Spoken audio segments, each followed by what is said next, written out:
Hola a todos, vamos a comenzar hoy un proyecto que se llama Maxilarte y que lo que va a tratar básicamente es de enseñaros obras de arte, esculturas, pero sobre todo pinturas donde se detectan deformidades faciales o signos que denotan que hay algún tipo de enfermedad general pero a través de la cara. O también otra manera de enfocar el proyecto es aprender de deformidades faciales y de cirugía maxilofacial, pues utilizando y visualizando y disfrutando de las grandes obras de arte.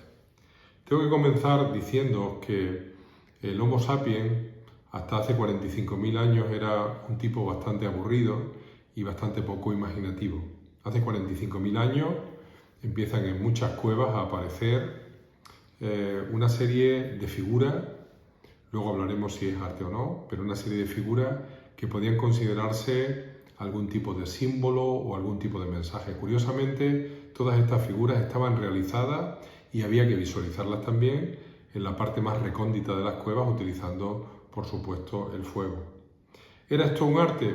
Pues posiblemente no sería considerado un arte. Para considerarlo un arte es algo que estéticamente es agradable y que además mejora, otra parte importante es que mejora estéticamente la realidad, pero sí que se puede considerar de alguna forma como el iniciador de lo que sería el movimiento artístico. Tenéis aquí una de las figuras más notables y más frecuentemente repetidas en todas las cuevas, estuvieran donde estuvieran, manos en positivo, manos en negativo. Y no aparecía ningún tipo de figura humana, hasta que hace 15.000 años, también en diferentes cuevas, en diferentes localizaciones, empiezan a aparecer imágenes humanas, sin ningún tipo de identificación, porque hasta entonces no era considerado importante. Hace 25.000 años se hizo esta figura de una figura de una roca caliza. Es la Venus de Willendorf, tiene una datación de aproximadamente 25-27.500 años. Apareció en un lugar a orillas del Danubio. Es muy pequeñita, tiene 11 centímetros, 5,7 de ancho y está en el Museo de Historia Natural de Viena. Y fijaros que no aparece nada en la cara, parece como si la cara estuviera cubierta. Y otro tipo de atributos que indican quizá que fuera algún tipo de símbolo de feminidad y sobre todo de fecundidad. No había mucho interés en ese tiempo, porque quizá al vivir en grupos pequeños y ser muy endogámicos, las caras eran muy parecidas y no había como ese interés que hay en la actualidad, sobre todo fomentado por las redes sociales, de identificarse o exaltarse como una identidad completamente diferente a los demás. Pero en el arte no siempre ha existido así. En el arte, de alguna manera, tenéis aquí el superintendente Ebid, una escultura datada en el año 2400 a.C. y elaborada en el periodo dinástico arcaico de Mesopotamia, donde hay muchas figuras parecidas a esta, con la misma mirada, la misma posición de los brazos, y lo que intenta básicamente en este caso pues algún tipo de ofrenda votiva a la diosa, en este caso Ishtar, que es la diosa babilónica del amor y de la guerra. Igual ocurre en Egipto. Todas esas pinturas que aparecen en los monumentos que entonces se hicieron, pues lo que tratan básicamente es de expresar un mensaje de cómo tendría que ser la vida de ultratumba, los deseos que quieren que el Dios sepa de nosotros. No hay en sí una idea de arte. De hecho, es muy particular este tipo de arte egipcio donde aparecen, ya sabéis, cuerpos de frente, caras de lado, en fin, no tiene tampoco ningún tipo de identificación. Hasta que hace aproximadamente 200 años antes de Cristo empiezan a aparecer en Grecia y en Roma, empiezan a aparecer esculturas y pinturas donde hay un claro interés por la identificación. No solamente por la identificación, sino un intento de emulación. Posiblemente en la izquierda esa mujer no fuera tan bella y se le hace con unos aditamentos para hacerla más bella, y el de la derecha no fuera un joven tan musculoso como aparece en la escultura. Y curiosamente, en el otro lado del globo, en China, también 200 años antes de Cristo, aparecen los guerreros de Xi'an. Ya sabéis, son esos guerreros de terracota donde hay una identificación perfecta. Son entre 7 y 8.000 figuras, todas distintas, obviamente como retratos de los distintos personajes a los que se alude. Luego aparece un cierto interés por la iconoclasia. Allá por el siglo IX, por el siglo X, en toda Europa no hay figuras en ningún tipo de monumento y aparecen figuras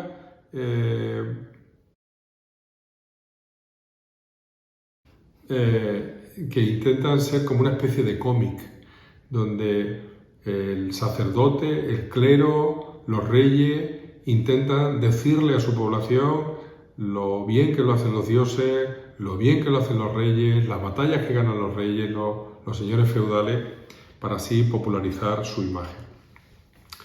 Bueno, y aparece allá por el siglo XII y XIII en Murano, cerca de Venecia, un gadget que hizo que fuera pues muy interesante todo esto, y es el espejo.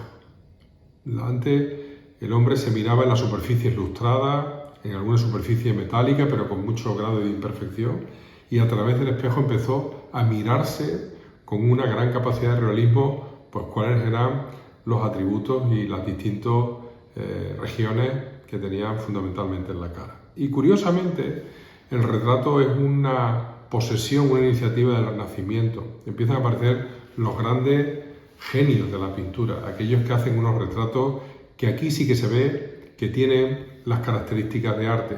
Básicamente tienen un placer al visualizarlo, pero sobre todo incluso mejora lo que es la realidad. Fijaros en la parte derecha cómo Rafael hace este tipo de figuras que trata de unas manos y unas caras de unos apóstoles, pero fijaros cómo con un grafito, como con un lápiz, hace prácticamente una imagen en 3D con una belleza y una perfección casi insuperable. Y ya que se empezaba a hacer retratos de la belleza, pues también muchos decidieron hacer retratos de la fealdad o en este caso algunas deformidades, como veremos. Quiero llamaros la atención que de alguna manera la capacidad que tienen este tipo de autores, de pintores, de retener las imágenes son fantásticas. Tener en cuenta que en la Edad Media, en el Renacimiento, la mayoría de personajes no posaban para el artista. Simplemente viéndolo en minuto, minuto y medio, ya era capaz de hacer el retrato perfectamente. No os imaginéis que un noble, que un rey podía estar delante de un pintor durante 3-4 semanas porque era absolutamente inviable. Bueno, aquí mucha de la información que os voy a dar en este tipo de proyectos pues viene de este libro, que fue un libro que se llama El rostro enfermo, donde hacemos un recorrido por la patología de la cirugía maxilofacial, pero utilizando básicamente las obras de arte. Hay varios tipos de retrato. El retrato obedece básicamente a unas pautas históricas y culturales con una serie de objetivos determinados. Nosotros podemos ver retratos, podemos ver autorretratos, podemos ver retratos colectivos también. Y está presente en los retratos desde el siglo XIV, siglo XV, están presentes pues, en muchísimos palacios, iglesias, templos. Luego se fueron incorporando a las viviendas privadas porque le daba un mayor estatus tener un retrato. Y está presente pues, en forma de mural, de caballete, de retablo, etcétera, etcétera. El retablo o el retrato es una parte muy importante de nuestra información. Veis aquí el hombre del turbante rojo de Van Eyck, que, insisto, cumple ese placer estético y mejora incluso la percepción de un retrato realista. Estéticamente es mucho mejor visualizar esto. Fijaros en estos otros dos retratos, el retrato de un orfebre de Jan Van Eyck en la parte izquierda y otro retrato que está en el Museo del Prado, que es el del cardenal de Rafael Santi. Luego hay otro tipo de retratos absolutamente mucho más imaginativos, pero que tienen que ver mucho con la percepción que tiene el artista. Fijaros que en la izquierda está una pintura egipcia que tiene mucho que ver con la percepción que tenía, digamos, la persona que hace esto. Tenéis a la camarera de Otto Dix en la parte central, o la famosa Marilyn Monroe de Andy Warhol. Exactamente igual que estos otros tres retratos. Son distintas percepciones y, por supuesto, distintas técnicas las que se utilizan. Pasamos posteriormente al autorretrato. El autorretrato es todavía muy superior. Fijaros que mientras que el retrato va a una realidad que va de fuera adentro, el autorretrato es una realidad que se transporta a un lienzo de dentro a fuera. Es de una compleja visualidad perceptiva, ¿no? Tenéis aquí dos retratos, pues el de Francisco de Goya, que creo que es fabuloso, y el de Rembrandt. Y aquí tenéis otros dos retratos, un autorretrato de Antonello de Messina, que está en el National Gallery, y obviamente el de Van Gogh, con distintos tipos de percepción. Y por supuesto también hay información que vamos a sacar de los retratos colectivos. Este cuadro de Rembrandt, la lección de anatomía, es muy famoso, y hay muchos retratos colectivos de uno u otro estilo donde vamos a sacar que hay figuras evidentemente con deformidades faciales. Y vamos a nutrirnos también de la escultura. La escultura, evidentemente hay un menor número de esculturas donde se detectan deformidades faciales, pero tenemos que fiarnos mucho porque una escultura es una realidad en 3D de los distintos personajes y vamos a sacar mucha información. Y para finalizar, hablarnos un poquito de la valoración que tenéis que hacer de la cara. Mirad, este es sin duda el rostro más famoso que hay posiblemente en la humanidad. Es curioso porque si vemos a los ojos parece que iniciando un lloro, parece cierto grado de angustia. Sin embargo, cuando nos vamos a la cara, pues vemos que está iniciando una sonrisa. Lo que quiero deciros es que una cara es un conjunto muy uniforme de las distintas partes y es muy difícil de alguna manera valorar una cara o alguna parte de una cara si no es en su conjunto. Las caras son fácilmente medibles y mediante los sistemas informáticos actuales se pueden medir qué va hacia la perfección o hacia que no, pero llamaros la atención que el ser humano tiene además otro tipo de atributo muy bueno, básicamente, o muy particular. Veréis, todos los animales podemos decir que tienen algún grado de inteligencia. Las mariposas, en las migraciones, los delfines, que se han utilizado incluso como espías, que no su mascota, y por supuesto los elefantes. Pero el Homo sapiens, desde que es Homo sapiens, sobre todo el moderno, tiene un concepto fundamental, y es que somos capaces de detectar una característica que a veces se mistifica y otras veces se trivializa, que se llama belleza. Y esa belleza quizá es una unión de tres pilares: el de la armonía, el de la fuerte emoción y el de la fuerte atracción. Es difícil entender qué se entiende por belleza o qué necesita algo para ser entendido como bello. Desde la edad antigua se ha intentado hacer algún tipo de medidas matemáticas que ilustren qué puede ser bello o qué no puede ser bello. Por supuesto, siempre se ha involucrado el número dorado. Ya sabéis que el número dorado se ha introducido en muchas normas de medida, de armonía, de belleza. Es un número que es un cociente y que, para que todos hagáis una idea, es un cociente de las longitudes que hay en los lados de una tarjeta. Y hay muchas teorías y muchas leyendas, algunas un poquito científicas, otras menos científicas, acerca del número dorado. El Stradivarius suena mejor si cumple una serie de medidas que siguen el número dorado. Un útero será más fértil si sigue el número dorado. El neoclasicismo, que cumple muy bien lo de los números dorados, hacen que todo sea percibido como muy bello. Y hay pinturas que siguen el número dorado en distintas localizaciones, y obviamente nos da una sensación de belleza, un placer de belleza importante.